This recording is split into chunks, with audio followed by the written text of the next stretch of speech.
الله أكبر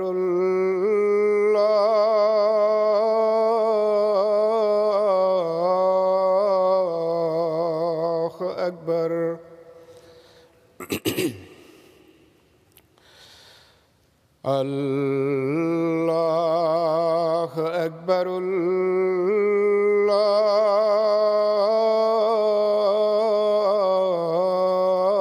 الله أكبر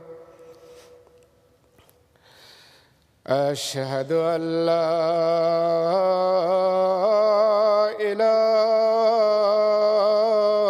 إله إلا الله أشهد أن لا إله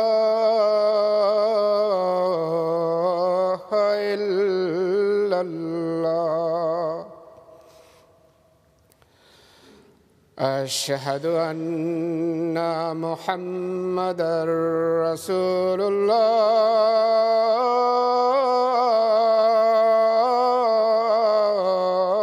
الله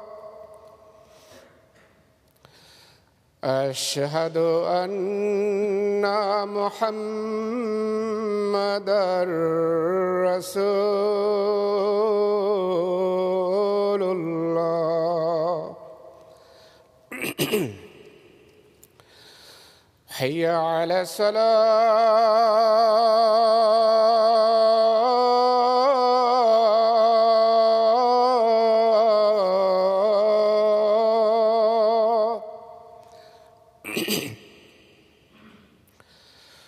حي على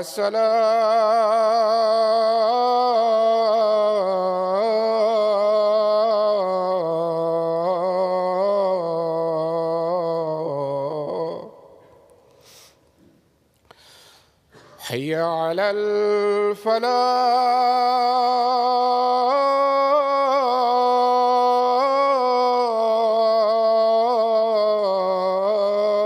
الفلاح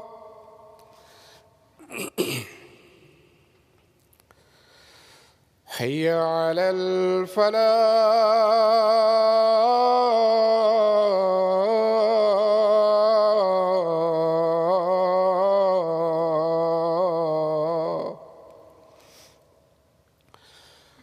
الله أكبر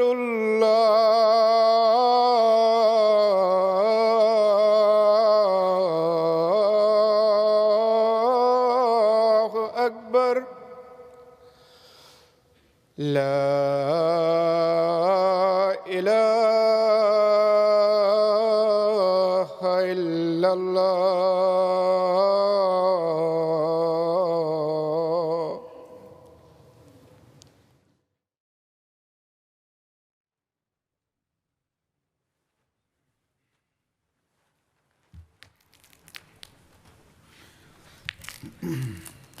السلام عليكم ورحمة الله.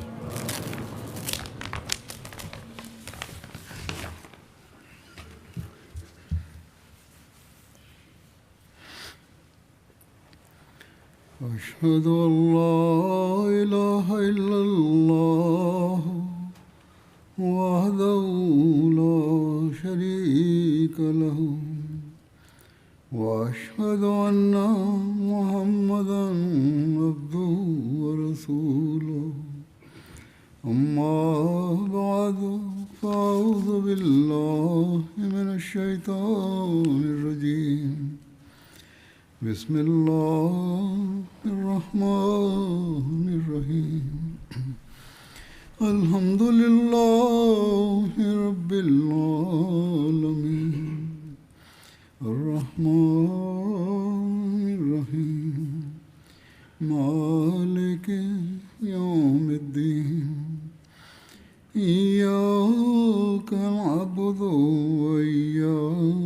نستعين اهدنا الصراط المستقيم صراط الذين أنعمت عليهم غير المغضوب عليهم ولا الضالين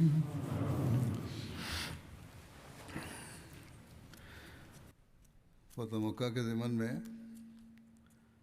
مکے میں داخل ہونے کے حالات کا ذکر گزشتہ خطبے میں ہوا تھا. اس کی مزید تفصیل اس طرح ہے. ابن اسحاق نے لکھا ہے Меккенің алуына қатысты алдыңғы жұма хутбасында Меккеге кіру жағдайлары талқыланды. Осыған байланысты одан әрі мәліметтер мынадай. Ибн Исхақ жазады.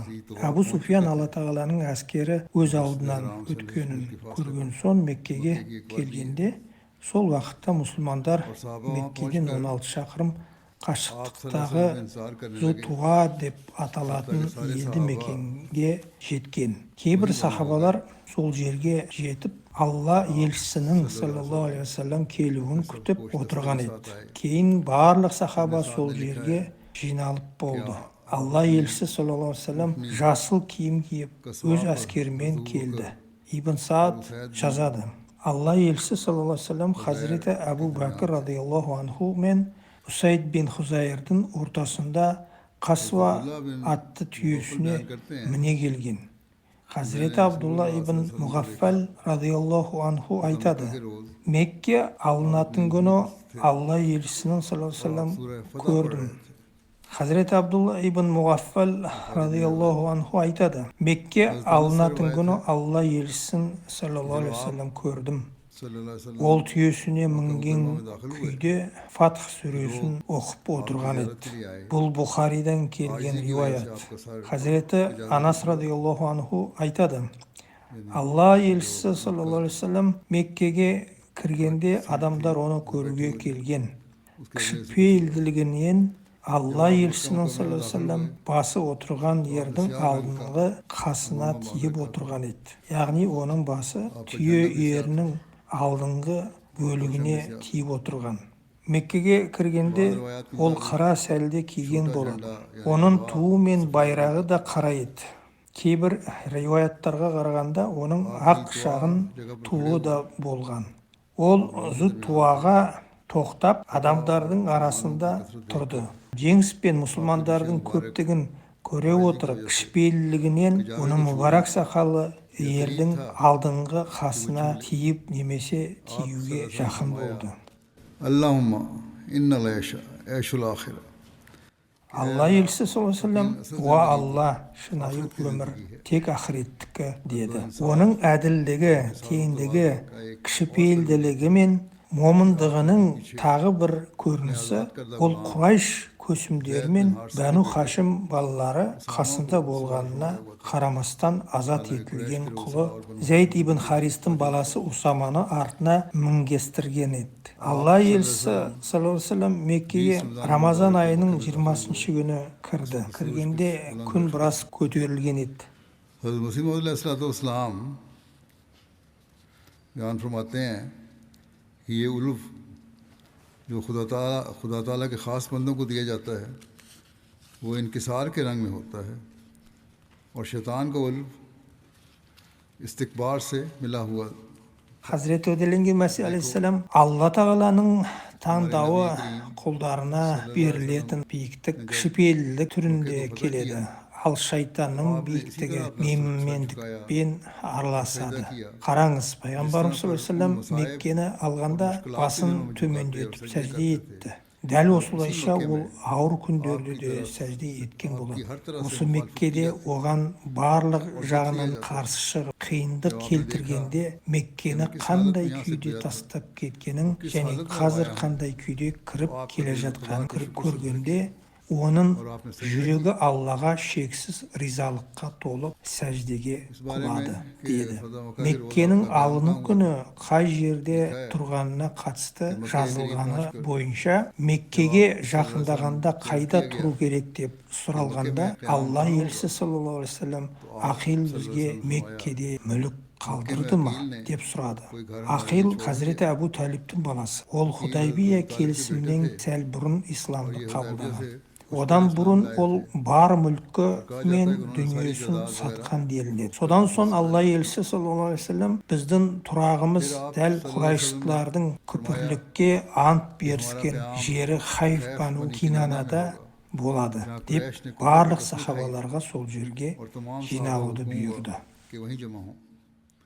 Хазіреті Джабир радиаллаху анху айтады, сол күні мен Алла елшісінің саллаллаху алейхи вассалам қасында болғандардың арасында едім. Меккенің жеңісі күні мен онымен бірге қалаға кіріп, Меккенің үйлерін бақыладым. Бір кезде Алла елшісі саллаллаху алейхи вассалам тоқтап, Алланы мақтап ұлықтады. Ол өз шатырының орнына қарап, «Уа Джабир, міне біз осында тұрамыз. Бұл Құрайштардың күпірлік күйінде мұсылмандарға қарсы ант беріскен жер еді», деді. Хазіреті Джабир радиаллаху анху жалғастырды. Сол сәтте мен Алла елшісінің саллаллаху алейхи вассалам Мәдинада айтқан сөздерін еске түсірдім.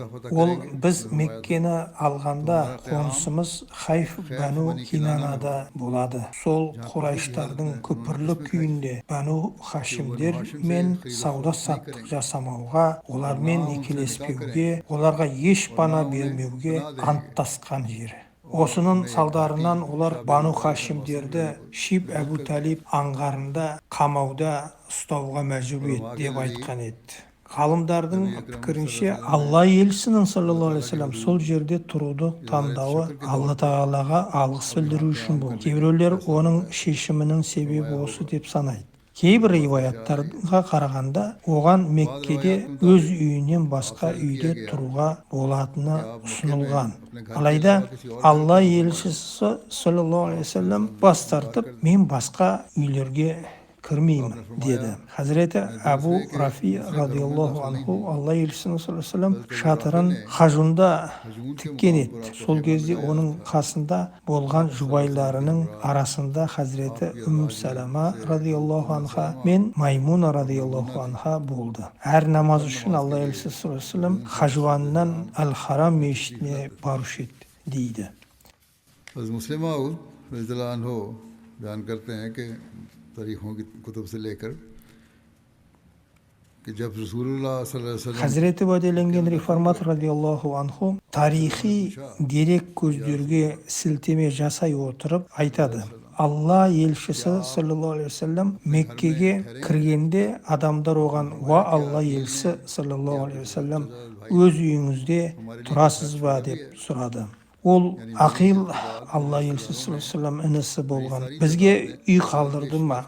деп жауап берді. Яғни хижрадан кейін туыстарым бар мүлкім мен заттарымды сатып жіберген. Енді Меккеде тұратын орным қалмады деген соң Алла елшісі саллаллаху алейхи вассалам біз Хайф бану Кинанада тұрамыз деді. Бұл Меккедегі жазықтық, онда Құрайш пен Кинана руы бірге анттасқан. Бану Хашим мен Бану Абдул-Мутталиб рулары Мұхаммедті саллаллаху алейхи вассалам бізге тапсырмайынша, немесе одан бас тартпайынша олармен некелеспейміз, сауда саттық жасамаймыз деп жарияланған жер. Сол келісімнен кейін Алла елшісі саллаллаху алейхи вассалам көкесі Абу Талиб пен рулары Абу Талиб аңғарып паналаған. Онда Алла Тағала оларды құтқарғанша 3 жыл қатты қиындық көрген. Алла елшісінің саллаллаху алейхи вассалам сол жерде тұруды таңдауы қандай керемет болды. Меккелік жұрт дәл осы жерде Алла елшісінің саллаллаху алейхи вассалам рулары оны өздеріне тапсырмайынша бейбіт жолға келіспейтініне ант беріскен еді. Енді Алла елшісі саллаллаху алейхи вассалам оралып дәл осы жерде тұрақтады да меккеліктерге «Міне мен сендер көргілерің келген жердемін. Енді мені қатыгездікке мақсат ету күштерің бар ма? Бұл сендер мені әлсіретіп тұтқындап көргілерің келген жер еді. Қауымым мені тұтқындап осы жерде сендерге тапсыруын тілеген едіңдер. бірақ енді тек өз руымның қолдауымен ғана емес, бүкіл арабтың қолдауымен оралды. Халқым мені Құрайшқа тапсырмады, керісінше сендерді маған тапсырды деп айтқандай болды. Бұл күннің дүйсенбі болуы Алла елшісінің саллаллаху алейхи вассалам бір кезде тек серігі Әбу Бәкірмен радиаллаху анху Сәур үңгірінен шығып Мәдинаға қарай жол тартқан күнімен бірдей болуы Алланың таза қуаты еді. Сол күні ол Сәур төбесінен Меккеге сағынышпен қарап: «Уа Мекке, сен маған дүниедегі барлық қалалардан қымбатсың, бірақ халқың мені мұнда тұруға мүмкіндік бермейді» деп айтқан еді. Хазірет Хани бинт Әби Талиб баяндайды: Алла елшісі саллаллаху алейхи вассалам Меккенің жоғарғы жағында тұрғанда, Бану Махзум руынан менің күйеуімнің екі туысы маған жүгіріп келді. Әнім Хазірет Али радиаллаху анху маған келіп: «Аллаға ант етемін, мен осы екеуін өлтіремін» деді. Мен екеуін де үйімде паналатып есікті жаптым. Содан соң Алла елшісі саллаллаху алейхи вассалам тұрған Меккенің жоғарғы бөлігіне бардым. Ол қамыр иленген із қалатын суға арналған ыдыстан жуынып жатқан еді. Оның қызы Хазірет Фатима радиаллаху анха мата бөлігімен оны жасырып тұр еді. Жуынғаннан кейін ол киімін ауыстырып, сәске кезінде 8 ракат духа намазын оқыды. Содан соң Алла елшісі саллаллаху алейхи вассалам маған қарап: «Қош келдіңіз, уа Хани, қалай келдің?» деді. Мен Хазірет Али радиаллаху анху мен екі адамның жағдайы туралы хабарлап, Хазірет Али радиаллаху анху оларды өлтіргісі келеді, мен оларды үйімде жасырдым дегенді айттым. Алла елшісі саллаллаху алейхи вассалам: «Сен кімге қорған болсаң, мен де оларға қорғанмын. Сен кімге қауіпсіздік берсең, мен де оларға қауіпсіздік беремін. Сен кімге қорған болсаң, мен де оларға қорғанмын. Сен кімге қауіпсіздік берсе, мен де оларға қауіпсіздік бердім. Сондықтан ол екеуін өлтірмесін». Яғни Алла елшісі саллаллаху алейхи вассалам Хазірет Али радиаллаху анху оларды өлтірмесін деп айтты. Бұл екі адам Хазірет Ханидың радиаллаху анха қайын жұрт жағынан туыстары болып, Харис бин Хишам мен Абдулла бин Рабиға еді. Бухаридегі хадисте Абдурахман ибн Аби Лейла айтады: «Біреу бізге ешкім Алла елшісі саллаллаху алейхи вассалам духа намазын оқығанын көрдік дегенді айтпаған, тек Хазірет Хани радиаллаху анха ғана» деп айтқан. Яғни Алла елшісі саллаллаху алейхи вассалам духа намазын оқығаны туралы тек Ханидің осы риуаятты ғана бар. Яғни Алла елшісі саллаллаху алейхи вассалам духа намазын оқығаны туралы тек Ханидің осы риуаяты ғана бар. Мұны басқа ешкім көрмеген. Хазіреті Хани радиаллаху анха: «Алла елшісі саллаллаху алейхи вассалам Меккенің жеңісі күні менің үйіме келіп, сонда жуынып, содан соң 8 ракат намаз оқыды. Мен осыдан жеңілірек намазды ешқашан көрмедім. Бірақ ол толық рүкуға барып, толық сәжде етті» дегенді айтады. Бұл Бухаридің риуаяты. Алла елшісі саллаллаху алейхи вассалам оқыған 8 ракат намазға қатысты ғалымдар оның нақты қандай намаз болғанына әртүрлі пікірлер айтқан. Кейбіреулер бұл духа намазы деп санайды. Кейбіреулердің пікірінше бұл қала немесе қамал жаулап алынған сайын, кейбіреулердің пікірінше бұл қала немесе қамал жаулап алынған сайын алғыс білдіру үшін оқылатын жеңіс намазы болған дейді. Осы сүннетті ұстанып, кейіннен мұсылман әскерлерінің басшылары осы 8 ракат намазды оқи бастаған. Тағы бір пікір бойынша Меккені алу түнінде бірнеше өте маңызды істер болғандықтан Алла елшісінде саллаллаху алейхи вассалам осыған байланысты қауырт жұмыс болып, тахаджуд намазын оқуға уақыты болмады. Сондықтан Алла елшісі саллаллаху алейхи вассалам оны таңертең оқыды. Осыған байланысты мүмкін жалпы мәселе шешіледі. Егер тахаджуд намазы қандай да бір себеппен қалып қойса, таң атып, күн шыққаннан кейін таңертең 8 ракат духа намазын оқуға болады. कि रसूल करीम सल्लल्लाहु अलैहि वसल्लम ने फरमाया है, अगर तुम किसी दिन तहज्जुद ना पढ़ सको तो अशराक ही पढ़ लो। ये भी बाद रिवायात में मिलता है कि आप इस तरह फजर की नमाज की जगह Hazreti va'dalangan reformator radhiyallohu anhu Alloh elchisi sallallohu alayhi vasallam agar birov qandayda kuni tahajjud namozin o'qiy olmasa, onda duha namozini o'qisin deb aytganini bayandaydı. Bu кейбір rivoyatlarda da кездеседі. Егер Алла елшісі саллаллаху алейхи вассалам tahajjud намазын оқи алмаса, оның орнына духа намазын оқитын. Лутхияналық Мир Аббас Алиға жазған хатында Хазіреті уәделенген Масих алейхиссалам бұрын хат жазған едім, сіз өзіңіздің кішкентай әдеттеріңізді, яғни жасайтын қысқа амалдарыңызды, жақсы істерді бұрынғыдай жалғастыруыңыз керек. Тек Аллаға серік қосу немесе қандай да бидғатты бар әрекеттерден ғана қашып, олардан аулақ болу керек. Алла елшісі саллаллаху алейхи вассалам ишрақ намазын тұрақты оқығаны дәлелденмеген. Бірақ тахаджуд намазын оқымаған жағдайда немесе сапардан оралғанда оны оқығаны белгілі. Дегенмен құлшылықта тырысу және Алланың есігінен бас сұғып тұру шын мәнінде сүннет.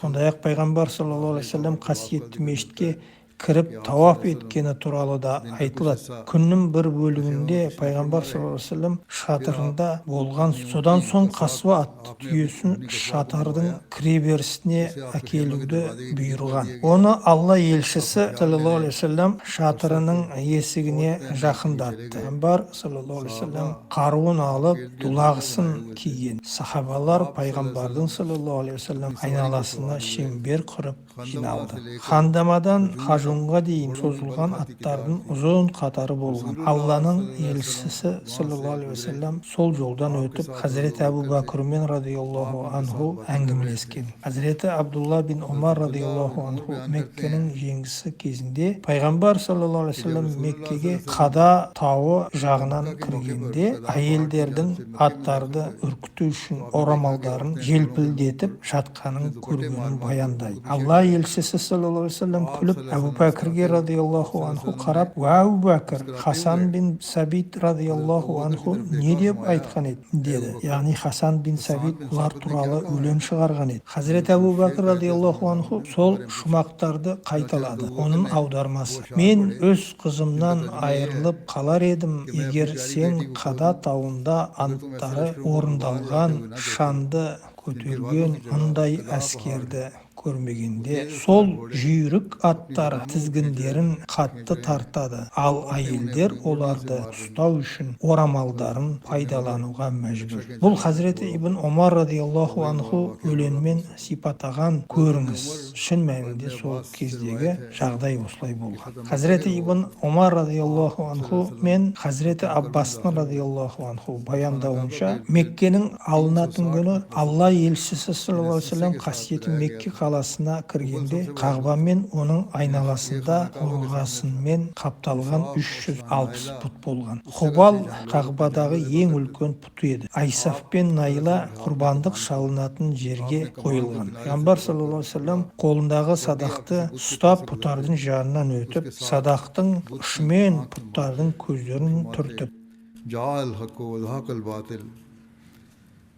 ақиқат келді, жалған жойылды, шынында жалған тез жойылады деген. Алла елшісі саллаллаху алейхи вассалам Қағбаға келді. Түйесінде отырып, қара тасқа жақындап, оны таяғымен жанап, Аллаху акбар деді. Мұсылмандар дәл сол сөздермен жауап берді. Мұсылмандар Алланың ұлылығын жариялайтын ұрандарды көтергені соншалықты жақын арада бүкіл Мекке Алла ұлы деген сөздермен жаңғырған. Бұл кезде Алла елшісі саллаллаху алейхи вассалам оларға үндемеуге белгі берді. Мүшриктер бұл көріністі таулардан бақылап отыр. Алла елшісі саллаллаху алейхи вассалам Қағбаны тауаф етті. Хазіреті Мұхаммед бин Масалама радиаллаху анху түйесінің ноқтасынан ұстаған еді. Алла елшісі саллаллаху алейхи вассалам қара тасты жанап Қағбаны тауаф етті. Тауафты аяқтағаннан кейін ол түйесінен түсті. Хазіреті Омар радиаллаху анху айтқандай, біз мешітте түйені шөктіретін орын таба алмадық. Сондықтан адамдар қолдарын созды. Алла елшісі саллаллаху алейхи вассалам олардың көмегімен түйені шөктірмей 3 ал түйе сыртқа әкетілді. Хазіреті Муаммар бин Абдилла радиаллаху анху келіп түйені аңғарға барды. Бір риwayatта пайғамбар саллаллаху алейхи уассалам Меккенің алынуы күні Батхада Хазіреті Умар бин Хаттабқа радиаллаху анху Қағбаға кіріп бұттардың барлық бейнелерін алып тастауды бұйырғаны және бейнелер жойылмайынша пайғамбардың саллаллаху алейхи уассалам Қағбаға кірмегені айтылады. Хазіреті Ибрахим мен Исмайылдың да алейхимуссалам сәуегелікке пайдаланылған бейнелері де алынып тасталған. Қағбада олардың суреттері немесе мүсіндері де болған. Алла елшісі саллаллаху алейхи уассалам әлгі суреттерді көргенде дұға қылып, Алла осы пұтшылдарды жойсын. Олар жақсы біледі. Бұл екеуі, яғни Хазіреті Ибрахим алейхиссалам мен Исмаил алейхиссалам ешқашан сәуегейлік жасамаған. Оларды жебе сызып жатқандай бейнелеген суреті жалған. Олар мұны ешқашан жасамаған деді.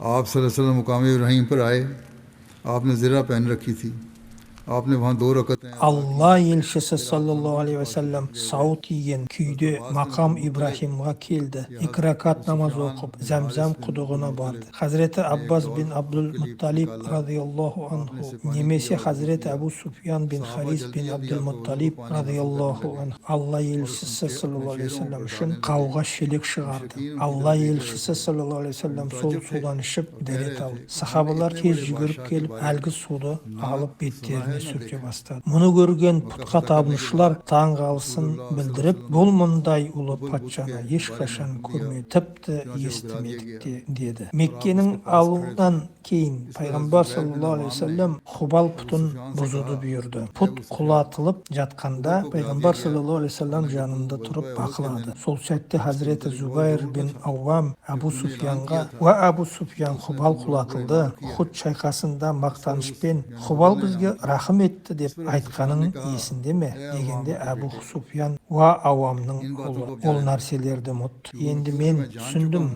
Егер Мұхаммедтің саллаллаху алейхи уассалам Алласынан басқа құдай болғанда, бүгін болған оқиға мүлдем болмас еді деп жауап берді.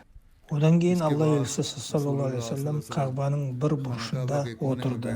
Адамдар оны қорғап алды. Хазіреті Абу Хурайра радиаллаху анху Меккенің жеңісі күні Алла елшісі саллаллаху алейхи уассалам отырғанда, Хазіреті Абу Бәкір радиаллаху анху Меккенің жеңісі күні Алла елшісі саллаллаху алейхи уассалам отырғанда, Хазіреті Абу Бәкір радиаллаху анху оның қасында қылышын ұрып, сақшылық қылып тұрғанын баяндайды. Хазіреті Ибн Умар радиаллаху анху риwayat еткендей, Алла елшісі саллаллаху алейхи уассалам жеңіс жылы Меккеге Усама бин Зейдтің түйесіне мініп кірді. Содан кейін ол Усман бин Талханы шақырып, оған Қағбаның кілтін әкелуді тапсырды. Усман анасына барды. Анасы бастапқыда Қағбаның кілтін беруден бас тартты. Усман анасына: Аллаға ант етемін, сен бұл кілтті тапсыруын керек, әйтпесе қылыш менің арқамды кесіп өтеді деп талап етті. Яғни ол да анасы да ауыр салдарға тап болады дегенді білдірді. Сіз де қиындыққа тап болып, ақыры оны тапсыруға мәжбүр боласыз. Баяндаушы мұны естігенде ол кілтті тапсырды дейді. Осман кілтті ардақты пайғамбарымызға саллаллаху алейхи уассалам келді. Алла елшісі саллаллаху алейхи уассалам кілтті қайтарды. Содан соң ол Қағбаның есігін ашты. हज़रत सल्लल्लाहु अलैहि वसल्लम उसामा बिन ज़ैद और बिलाल बिन रबाह को साथ लेकर Алла елшісі саллаллаху алейхи уассалам Қағбаға Усама бин Зейд пен Билал бин Рабахтың серіктестігінде кірді. Қағбаның кілт сақшысы Осман бин Талха да олармен бірге еді. Алла елшісі саллаллаху алейхи уассалам есікті жауып, ұзақ уақыт ішінде болып 2 ракат намаз оқыды. Сыртта тұрған Хазіреті Абдулла бин Умар радиаллаху анху Алла елшісі саллаллаху алейхи уассалам Қағбадан шыққанда тез кіріп барып, Хазіреті Билалдан радиаллаху анху Алла елшісі саллаллаху алейхи уассалам ішінде не істеді деп сұрағанын баяндады. Хазіреті Билал радиаллаху анху пайғамбардың саллаллаху алейхи уассалам бір бағана сол жағында, бір бағана оң жағында және 3 бағана артында болды деп жауап берді. Сол кезде Қағбада 6 бағана болған. Пайғамбар саллаллаху алейхи уассалам 2 бағананың арасында тұрды. Алдында 2 бағана, артында 3 бағана болды. Басқа риwayatта 2 бағана сол жағында, 1 бағана бағана оң жағында және 3 бағана артында болғаны айтылады. Яғни бір жағында 2 бағана, екінші жағында 1 бағана және артында 3 бағана болды. Қалай болғанда да ол іште 2 ракат намаз оқыды. Бұл риваят Сахих Муслимде кездеседі. Хазіреті уәделенген реформатор радиаллаху анху Меккеге кіргенде Хазіреті Абу Бакр радиаллаху анху Алла елшісінің саллаллаху алейхи ва саллям түйесінің үзеңгісін ұстап, онымен сөйлесіп, Меккені алуды алдын ала хабарлаған Фатх сүресін оқығанын сипаттайды. Алла елшісі саллаллаху алейхи ва саллям тікелей Қағбаға қарай барып, түйесіне мінген кезде Қағбаны 7 рет тауаф етті. Сол кезде оның қолында бір таяқ болды. Мұны бастапқыда пайғамбар Ибрахим алейхиссалам мен оның баласы Исмаил алейхиссалам жалғыз Аллаға табынуға арнап салған. Бірақ кейіннен олардың адасқан ұрпақтары пұтханаға айналдырған. Қағбаны айналып жүргенде сол жерде қойылған 306 мүсіннің әр қайсысын таяқпен ұрып деп оқыды. Бұл аят хижрадан бұрын Бани Исраил сүресінде түсірілген болады. Онда хижрамен Меккені жаулап алу туралы пайғамбарлықтар болған. Еуропалық ғалымдар бұл сүренің хижрадан бұрын түскеніне бір ауыздан келіскен. Тиісті аяттарда былай делінген. Әрі айт.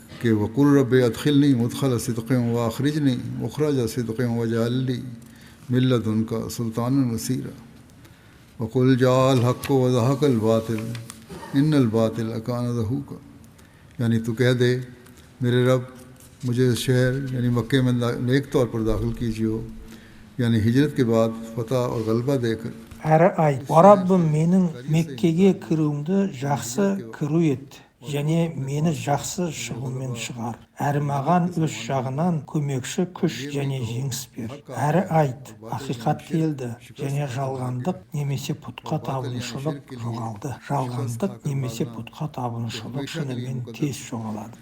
इस पेशगोई के लफ्ज़न लफ्ज़न पूरा होने और अबू बकर रज़ियल्लाहु अन्हु के इसको तिलावत करते वक्त मुसलमानों और कुफार के दिलों में Бұл пайғамбарлықтың дәл орындалуы және мұсылмандар мен кәпірлердің жүрегінде бұзған дең сезімдер паттаудан тыс. Бұл тарихи күні Ибрахимнің орны жалғыз Аллаға құлшылық ету үшін қалпына келтірілді. Бұлар мәңгілікке жойылды.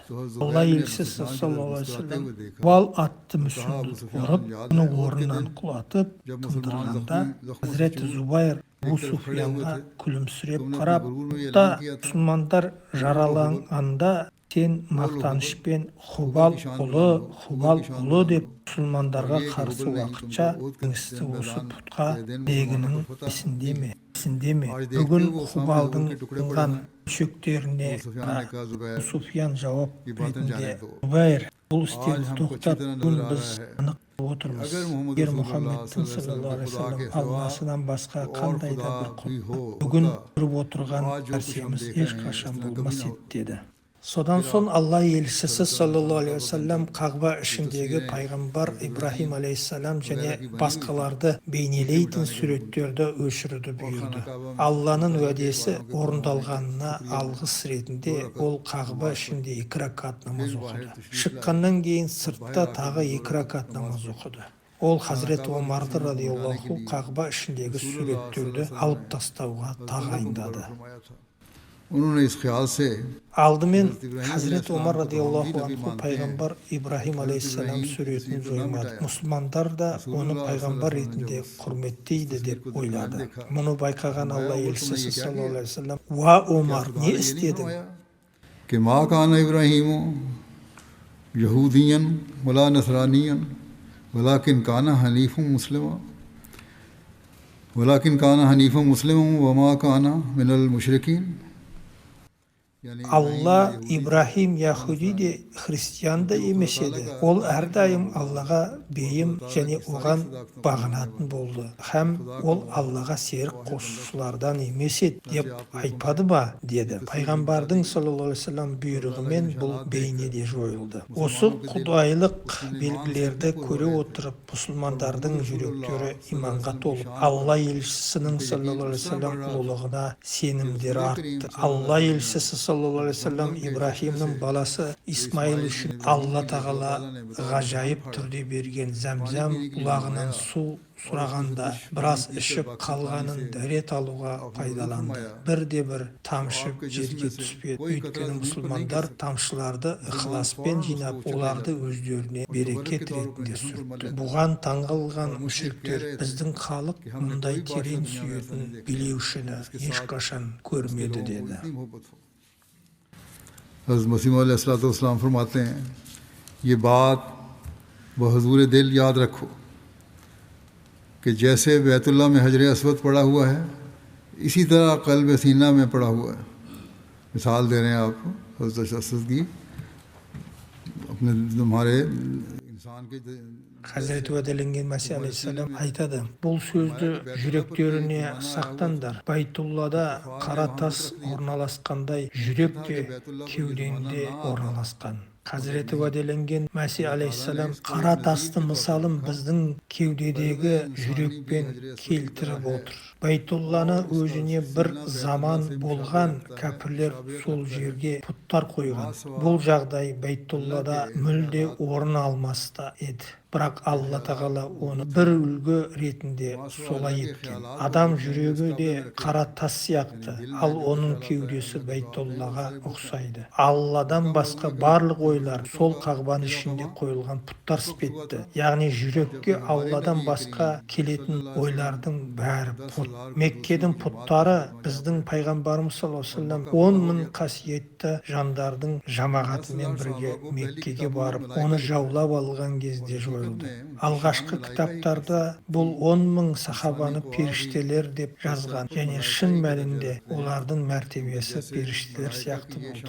Адамның күш қуаты да бір жағынан періштелердің дәрежесінде. Өйткені періштелердің ерекшелігі олар берілген бұйрықты орындайды. Сол сияқты адамның күш қуатының ерекшелігі берілген бұйрықты орындайды. Барлық күш қуат пен мүшелер адамның бұйрығына бағынады. Сондықтан Алладан басқа пұттардың жеңілуі мен жойылуы үшін дәл осылай шабуыл жасау керек. Бұл әскер нәпсіні тазарту арқылы дайындалады және тазаратын адамға жеңіс беріледі. Құран кәрімде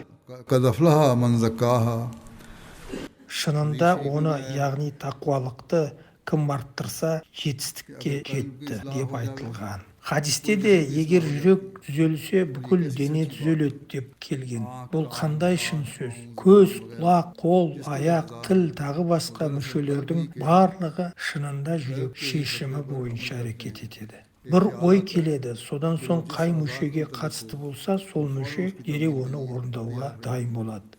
Hazreti Vadelengen Mesih Aleyhisselam осы мысалды келтіріп, өз жүректеріңдегі пұттарды да кетіріңдер, сонда ғана шынайы мүмин бола аласыңдар дегенді айтты. Алла елшісі саллаллаху алейхи ва саллям сол жерде сөз де сөйледі. Hazreti Ibn Abbas радиаллаху анху риуаят еткендей, Алла елшісі саллаллаху алейхи ва саллям Меккені алған күні енді хижра жоқ, бірақ джихадпен ниет қалады. Егер сендерге джихадқа шығу бұйырылса, джихадқа шығыңдар. Бұл Мекке қаласын Алла тағала аспан мен жерді жаратқан күннен бастап қасиетті етті. Сондықтан бұл қала қиямет күніне дейін Алла тағаланың қасиетті мекені болып қала береді. Менен бұрын ешкімге бұл жерде соғысы рұқсат етілмеді. Алмаған да тек бір сәтке ғана рұқсат етілді. Бұл қала қиямет күніне дейін Алла тағаланың қасиетті мекені болып қала береді. Оның тікені де сындырылмасын. Онда жүрген аң құс үркітілмесін.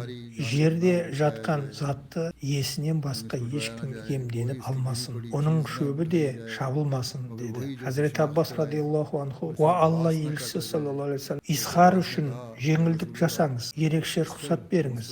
Өйткені бұл шеберлердің жұмысына және үйлеріне қажет деп айтты. Алла елшісі саллаллаху алейхи ва саллям, жарайды, исхар шөбін өз мақсаттары үшін шауып алуға болады деп жауап берді. Hazreti Abu Hurayra radıyallahu anhu rivayet etеді. Алла тағала өз елшісіне саллаллаху алейхи ва саллям Меккені алып берген кезде Алла елшісі саллаллаху алейхи ва саллям адамдардың арасында тұрып Аллаға мақтау мен мадақ айтты. Содан соң шынында Алла Меккені піл иелерінен қорғады және өз елшісі мен мүминдерге оған үстемдік берді. Менен бұрын ешкімге рұқсат етілмеген, және маған да тек бір сәтке ғана рұқсат етілді. Ал менен кейін ешкімге бұл рұқсат болмайды.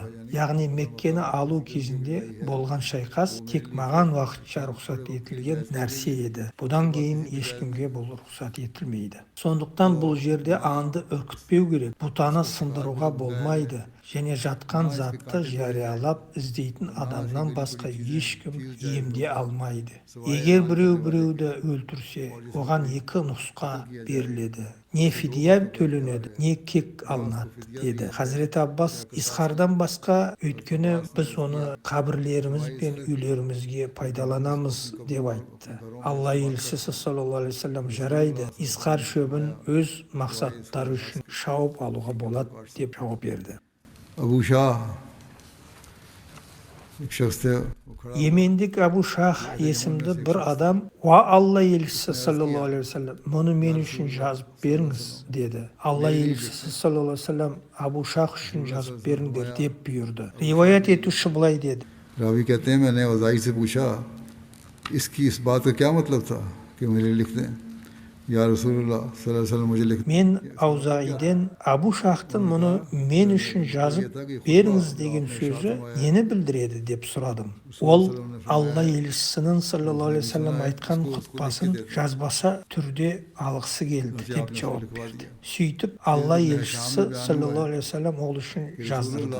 Сира ибн Хишамда былай деп баяндалған. Алла елшісі саллаллаху алейхи вассалам Қағбаның есігінде тұрып былай дейді: Алладан басқа ешкім ғибадатқа лайық емес. Ол жалғыз, оның серіктесі жоқ. Ол өз уәдесін орындады және жалғыз барлық топтарды жеңді. О адамдар, барлық мақтаныш, барлық кек алу, барлық қан төлеу менің екі аяғымның астында. Бірақ Қағбаның кілті мен Зәмзәм суынан адамдарға су беру қызметі бұрын осы қызметті атқарып жүрген адамдарда қала береді. Уа адамдар, ағаш таяқпен немесе қамшымен абайсызда өлтірілген адам үшін қанақы толық мөлшерде, яғни 100 түйе төленеді. Уа Құрайштар, Алла тағала сендердің бойларындағы ата-бабаларынан қалған тәкаппарлық пен менмендікті жойды. Енді бұл мақтан жоқ, барлығы адамның балалары. Одан соң Алла елшісі саллаллаху алейхи вассалам: या अय्युहन्नासु इन्ना खलक़नाकुम मिन ज़करिन व उन्सा व जअलनाकुम शुऊबन व क़बाइला लितआरफू इन्ना अक्रमकुम इन्दल्लाहि अत्क़ाकुम। ए लोगो, यकीनन हमने तुम्हें О адамдар, расында біз сендерді еркек пен ұрғашыдан жараттық және бір-бірінді тану үшін сендерді қауымдар мен тайпаларға бөлдік. Шүбәсіз Алланың алдында құрметтілерін, ең тақуаларын деп аятты оқыды. Содан соң Алла елшісі саллаллаху алейхи вассалам: Уа Құрайштар, сендерге қандай мәміле жасаймын деп ойлайсыңдар деп сұрады. Құрайш мұсылман болмағандар: сіз не істесеңіз де жақсы істейсіз. Сіз құрметті бауыр және құрметті ағаның ұлысыз деп жауап берді. Алла елшісі саллаллаху алейхи вассалам: жақсы, онда барыңдар, бәрінде бос дегенді айтты. अक़ूलो कमा क़ाल यूसुफ़ ला तस्रीबा अलैकुमुल यौम यग़फ़िरुल्लाहु लकुम व हुवा अर्हमुर राहिमीन। Басқа бір риwаятта Алла елшісі саллаллаху алейхи вассалам: мен Юсуптың айтқанын айтамын. Бүгін сендерге еш жазғыры жоқ. Алла сендерді кешірсін. Ол барлық рақымдылардың ең мейірбан деп айтты. Жалпы кешірім жарияланғанын естігенде адамдар қабірлерінен жаңа шыққандай болып ислам дінін қабылдай бастады. Мұны естігеннен кейін олар дереу исламды қабылдай бастады. Хазіреті уәделенген реформатор радиаллаху анху Мекке халқының кешірілуі оқиғасын былай баяндайды. Алла елшісі саллаллаху алейхи вассалам сөзін аяқтап, меккеліктер оның алдына әкелінген кезде Алла елшісі саллаллаху алейхи вассалам: Ва Меккеліктер, Алла Тағаланың белгілерінің қалай сөзбе-сөз орындалғанын көрдіңдер. Енді айтыңдар, бір Аллаға ғибадат ететін кедей адамдарға қарсы жасаған қатыгездіктерін мен бұзақылықтарын үшін қандай жаза болу керек деп сұрады. Меккеліктер, біз сіздің Юсуптың өз бауырларына жасағандай мәміле күтеміз деп жауап берді. Бұл Алланың құдіреті болды. Меккеліктердің аузынан дәл сол сөздер шықты. Оларды Алла Тағала Юсуп сүресін алдын ала айтып, меккеліктердің дәл осы сөздерді айтуы Алла Тағаланың Юсуп сүресінде алдын ала айтты. Және Мекке жеңісінен 10 жыл бұрын пайғамбардың саллаллаху алейхи уассалам меккеліктерге Юсуптың бауырларына қалай қарағанындай қарайтынын айтқан уәдесіне сәйкес келді. Меккеліктердің аузынан Алла елшісі саллаллаху алейхи уассалам Юсуптың өнегесі екенін және Юсуп сияқты Алла Тағала оны бауырларына үстемдік бергенін мойындағаннан кейін Алла елшісі саллаллаху алейхи уассалам де Алланың атымен ант етемін,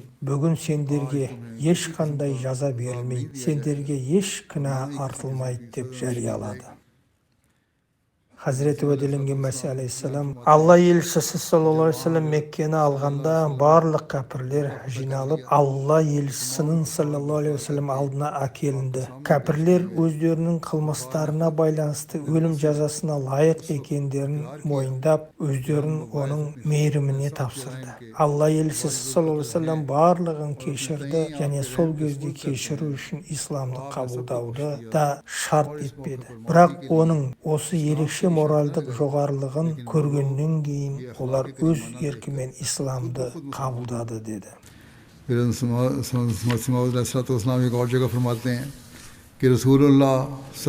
Хазіреті уәделенген Мәсih алейхиссалам тағы бір жерде былай деді: Алла елшісінің саллаллаху алейхи уассалам моральдық күшінің кемелдігін сол дәуірдің жағдайына көз жүгірткенде ғана түсінуге болады. Қарсыластар Алла елшісіне саллаллаху алейхи уассалам және оның ізбасарларына қандай азаптар берген, ал оған қарсы Алла елшісі саллаллаху алейхи уассалам толық билік пен өкілеттік алған жағдайда оларға қандай мәміле жасағаны Алла елшісінің саллаллаху алейхи уассалам биік мәртебесін көрсетеді. Абу Жахил мен оның жақтастары неше түрлі азапты Алла елшісіне және оның жанкүйер қызметшілеріне көрсетті. Кедей мұсылман әйелдерді тек Алладан басқа тәңір жоқ деп сенгендер үшін түйелерге байлап екіге бөлді. Алайда Алланың елшісі саллаллаху алейхи уассалам осының бәріне сабырмен және төзімділікпен қарады. Ол Меккені алған кезде дәл сол адамдарды кешіріп, бүгін сендерге еш айып тағылмайды деді. Бұл басқа ешбір пайғамбарда кездеспейтін қандай керемет жоғары ақылақ. Аллахумма салли ала Мухаммадин ва ала али Мухаммад. Одан соң Хазіреті уәделенген Мәсih алейхиссалам былай дейді: Алла елшісі саллаллаху алейхи уассалам Меккеге жеңіспен кіргенде қаласа, Меккеде оған қайғы қасірет әкелген барлық адамды қырып тастай алатын еді. Бірақ ол мейірімділік танытып, бүгін сендерге еш айып тағылмайды деп жариялады. Алла елшісі саллаллаху алейхи уассалам оларды кешіргеннен кейін олардың бәрі мұсылман болды. Енді мұндай ұлы ақылақ қасиеттері басқа пайғамбарларда кездесе ме? Әсте жоқ. Бұл адамдар Алланың сүйікті елшісіне, оның туыстары мен серіктестеріне үлкен азап көрсеткен еді. Олар кешірімсіз жәбір көрсетіп, ауыр қылмыстар жасаған. Бірақ Алланың елшісі оларға жаза қолдануға толық құқығы болса да кешірім жасап, мейірімділік танып, әділет тұрғысынан оларды жазалау орынды болар еді. Бірақ осы сәтте пайғамбарымыз кешірімділік пен рахымдылықты таңдады. Міне осындай сипаттар мұғжизалармен қатар сахабалардың жүрегін терең қозғаған нәрселердің бірі болды. Сондықтан Алла елшісі саллаллаху алейхи уассалам атымен аталып Мұхаммед болды. Ол дүниеде де мақталды, көкте де мақталды. Сондықтан ол көкте де Мұхаммед саллаллаху алейхи уассалам деп аталды. Алла Тағала бұл есімді бүкіл адамзатқа үлгі болу үшін таңдады. Адам өз бойында осындай ақлақтық қасиеттерді дамытпайынша еш пайда таба алмайды. Адам Алла тағалаға деген сүйіспеншілікті пайғамбарымыздың саллаллаху алейхи вассалам өнегелі қасиеттері мен іс жүзіндегі өнегелерін өз жетекшісі және бағыттаушысы етіп алмайынша бойына толық сіңіре алмайды. Аллахумма салли аля Мұхаммадин ва аля али Мұхаммад. Қалған оқиғаларды кейінірек баяндайды. Қазір екі марқұм туралы айтқым келеді және кейін олардың жаназа намазын оқимын. Бірінші, Саид Мәуліт Ахмет мырза марқұмның зайыбы болған Саида Лубна Ахмет ханым. Ол өткен күндері 71 жасында қайтыс болды. Инна лиллахи ва инна илайхи раджиун. Марқұм Алла тағаланың рахымымен мүсия болған. Мемлекеттік деңгейде емес, бірақ өз аудандық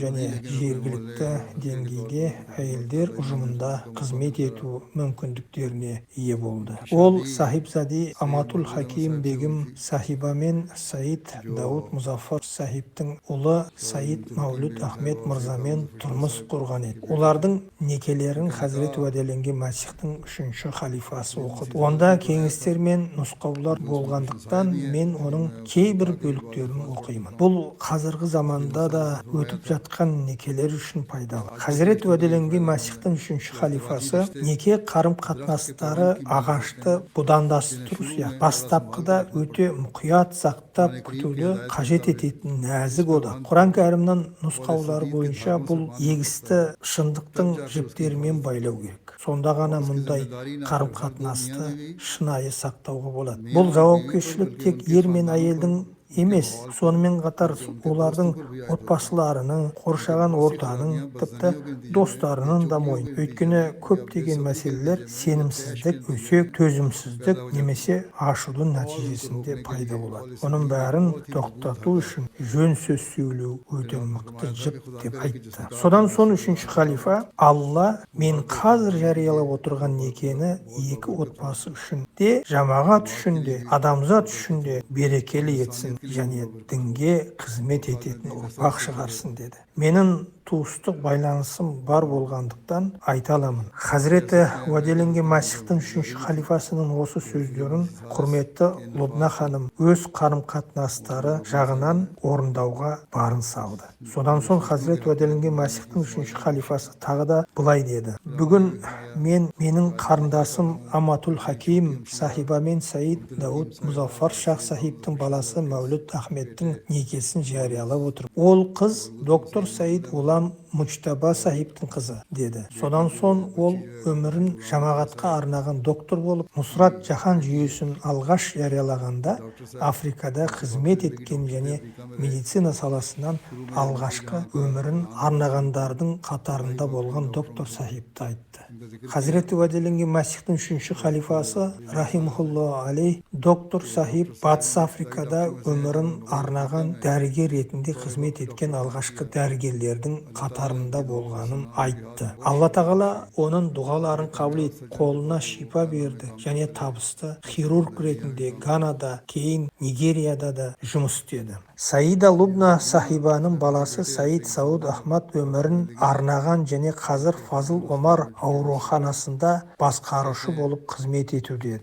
Анасының өмірі туралы ол былай дейді. Менің нағашы атам Нусрат жаһан жобасы бойынша Асакория, Ганаға барғанда бүкіл отбасы, соның ішінде анам Лубна сахиба да бірге болды. Ол сол кезде өте жас еді. Бұл оқиға оның тұрмысқа шығуына дейін болды. Сол алғашқы күндері медициналық жабдықтардың жетіспеуінен ол кейде мата жолақтарын кесіп бинт ретінде пайдалануға беретінін айтты. Электр болмағандықтан операциялар шам жарығымен жүргізілетін. Сол жас кезінде-ақ ол шамды ұстап тұрып, доктор сахиб оның жарығында операция жасай алсын деп тұратын. Ол одан әрі жазады. Ол өте мейірімді және қамқор адам болды. Басқаларға қызмет етуде өз қиындықтарын ұмытатын. Күйеуі, ата-анасы және қайын жұртының хақтарын үлгілі түрде орындады. Шынында да шынайы орындады. 1986 жылы ол баспалдақтан құлап, арқасын жарақаттап алды. Кейіннен оған қатерлі ісік диагнозы қойылып, диабет болды. Бірақ ол бірде-бір рет ауырсынуын білдірмеді. Ауруын үлкен шыдамдылықпен көтеріп, белсенді болып, денсаулығы жақсы күйде жүрді. Ол балалар мен немерелеріне тұрақты дұға етуші еді. Әсіресе өзімен бірге тұратын немерелерін өте жақсы күтті. Көру қабілеті әлсіреп, өзі қасиетті Құран оқи алмайтын болғанда онлайн оқуларды тыңдайтын. Ол жамағат жұмыстарына тұрақты қатысушы еді. Бір жолы біреу одан: "Сіз ауырып жүрсіз, неге әлі де осы жиналыстарға барасыз?" деп сұраған. Ол кезде ол кісі: "Жиналыс болып жатса, мен қатыспасам қалай болады? Бұл жамағаттың жүйесі, мен оған бағынуым керек" деп жауап берді. Онда жамағаттың ұйымдық құрылымына бағыну туралы терең жауапкершілік сезім болды. Ол менің әйелімнің ғайып періштесі болғандықтан мен оны жақыннан тану мүмкіндігіне ие болдым. Ол кез келген жағдайда бейімделе алатын қарапайым адам еді. Қайын жұртымен керемет қарым-қатынас сақтап, сол байланыстарды керемет түрде орындады. Алла тағала оған кешірім мен мейірім берді. Марқұмның артында қызы мен ұлы қалды. Ұлы алдында айтылғандай жамағатқа өмірін арнаған. Алла тағала оның балалары ата-анасының дұрыс ізін жалғауға мүмкіндік берсін. मुकरमा नाज़मून बीबी ज़ुबैर साहिबा, ये मोहम्मद शफी ज़ुबैर साहब जर्मनी की एहलिया हैं। गुज़श्ता दिनों इनकी वफ़ात हुई है। इन्ना लिल्लाहि व इन्ना इलैहि राजिऊन।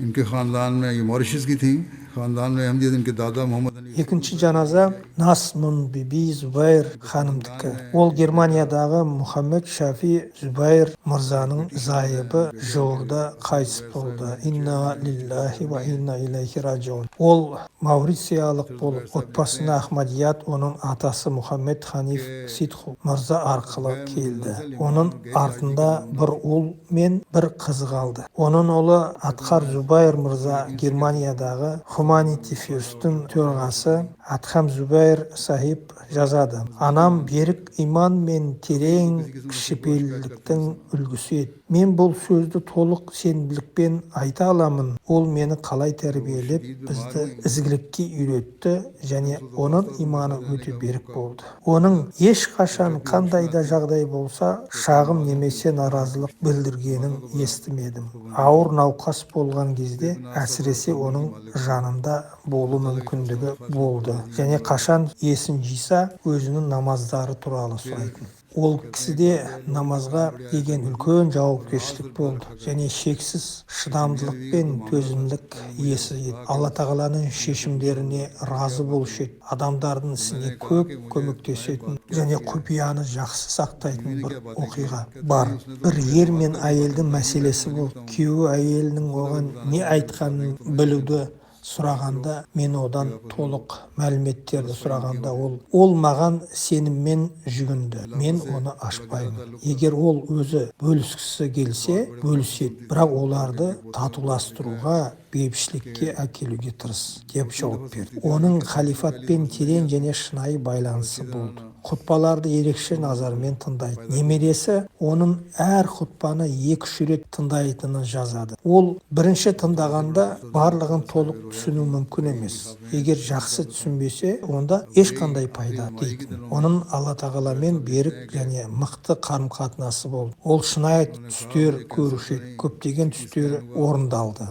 Зубайр сахиб жазады: "Соңғы күндері ол бір рет менде қатерлі ісік бар ма деп сұраған. КТ сканерленгеннен кейін оның қуық қатерлі ісігі бар екені расталды. Қайдан білгенін сұрағанда, ол Алла маған хабарлады деді. Түсінде қайтыс болған туысы келіп, балаң сені уайымдатамын деп айтпауы мүмкін, бірақ мен саған айту үшін келдім, сенде қатерлі ісік бар дегенін түсіндірді. Балаң сені уайымдатамын деп айтпауы мүмкін, бірақ мен саған айту үшін келдім, сенде қатерлі ісік бар дегенін түсіндірді. Осылайша Алла тағала оған ауыру туралы алдын ала хабарлаған. Оның келіні неміс. Ол онымен соншалықты үлгілі қарым-қатынас сақтап, оны соншалықты мейірімді түрде тәрбиеледі. Неміс болғанына қарамастан, ол әр мәселеде оның кеңесін сұрап, оған барлық мүмкін қызметті көрсететін. Келіні Сюзан Зубайр қайнене ретінде ол мейірімділік пен қамқорлықтың жарқын үлгісі еді. Ол өзінде барлығына үнемі ризашылық білдіретін.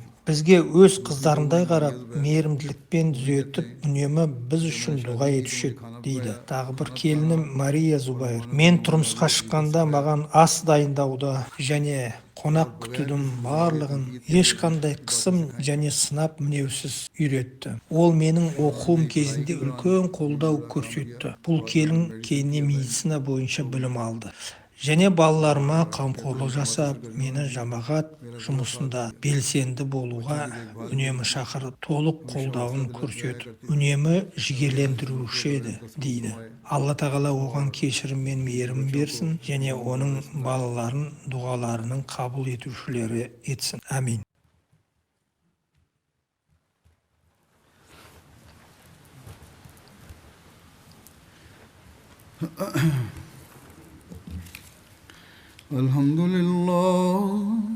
الحمد لله نحمده ونستعينه ونستغفره ونؤمن به ونتوكل عليه ونعوذ بالله من شرور أنفسنا ومن سيئات أعمالنا من يهده الله فلا مضل له ومن يضلل فلا هادي له ونشهد أن لا إله إلا الله ونشهد أن محمدا عبده ورسوله عباد الله رحمكم الله إن الله يأمر بالعدل والإحسان وإيتاء ذي القربى وينهى عن الفحشاء والمنكر والبغي يعظكم لعلكم تذكرون اذكروا الله يذكركم وادعوه يستجب لكم ولذكر الله أكبر